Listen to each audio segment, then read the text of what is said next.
Military intervention in Niger could be on the cards after the junta ignored a deadline to reinstate the ousted president. The ultimatum prompted Niger to close its airspace on Sunday until further notice.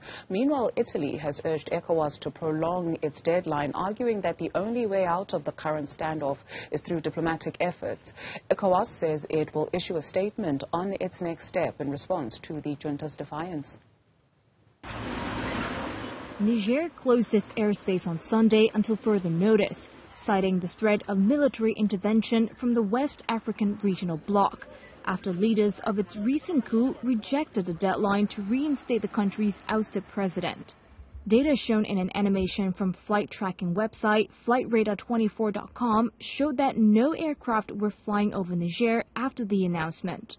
The junta's military spokesperson on Sunday claimed that the Economic Community of West African States, or ECOWAS, together with a foreign power and armed terrorist groups, was preparing to attack Niger.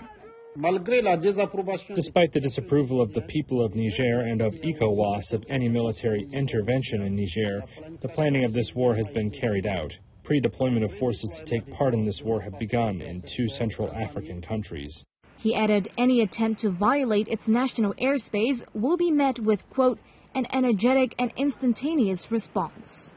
Defense chiefs of ECOWAS previously agreed on military action, including when and where to strike, if Niger's detained President Mohamed Bazoum was not released and reinstated by Sunday. The bloc's military threat has triggered fears of further conflict in the region. The possible intervention could also be complicated, as juntas in neighboring Mali and Burkina Faso vowed to back the Nigerian coup.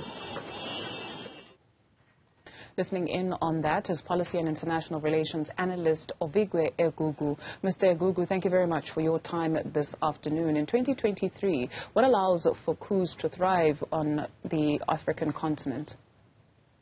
Yes, I think while there's so much talk around the political dynamics and security context in Niger and the Sahel region much broadly, we have to also focus on the socio-political context. I mean, Niger is one of the poorest, if not the poorest countries in the world.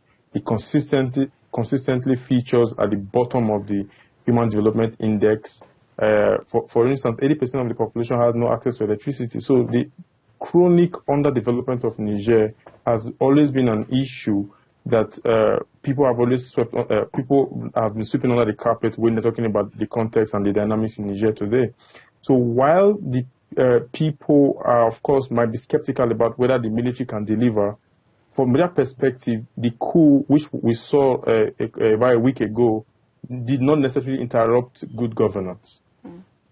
And let's expand on that, because especially when you speak on socio-economic dynamics and that this did not disrupt good governance, why is that such an unpopular opinion?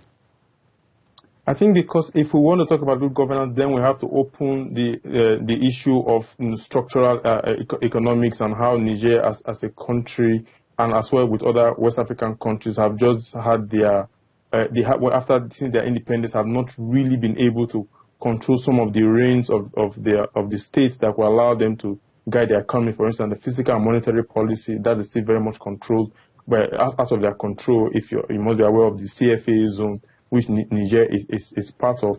And of course, even its uranium wealth and resources, which should have been used for the development of Niger, I would say there have been a gross mismanagement of those resources.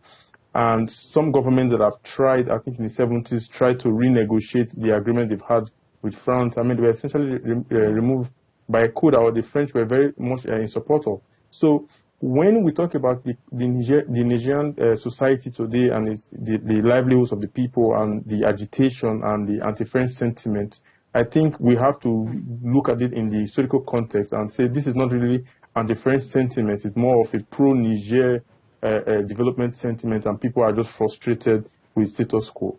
You speak of the anti-French sentiment. I mean, in Mali, some people in the country were actually celebrating the coup. They wanted French soldiers out of the country. When we take a look at peacekeeping forces, in particular in the Sahel, what would your assessment be of their effectiveness so far, given that there's a number of them and they've been there for a couple of years, and yet instability and insecurity still manages to plague the Sahel region? Exactly. This is precisely the issue. Let's go back to the early 2000s, where we had uprising in Mali. Then President Francois Hollande came up with the Operation Serval, which was actually quite successful. It helped protect the Malian state from collapse. And then it morphed to, then there was, of course, it morphed to Operation Barkhane. Operation Barkhane was in Mali from 2013, I think, up until last year.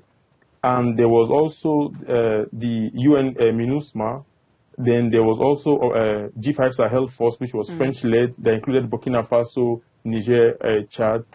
And in the period of all of these international and regional security mechanisms, Burkina Faso, for instance, lost control of 40% of its territory to terrorists. So if you're a Burkina Faso citizen, what are you going to ask your government? You've been in an alliance, a security alliance, and under that alliance, you've lost 40% of your territory. That means something is fundamentally wrong. And that government was not a military government. It was actually a democratically elected government of Roch Makabore. So when we talk about democracy and not necessarily talking about the substantive dividends of the democracy, I think we're having a very wrong conversation. Absolutely. Policy and International Relations Analyst Ovigwe Egugu, thank you very much for your time this afternoon.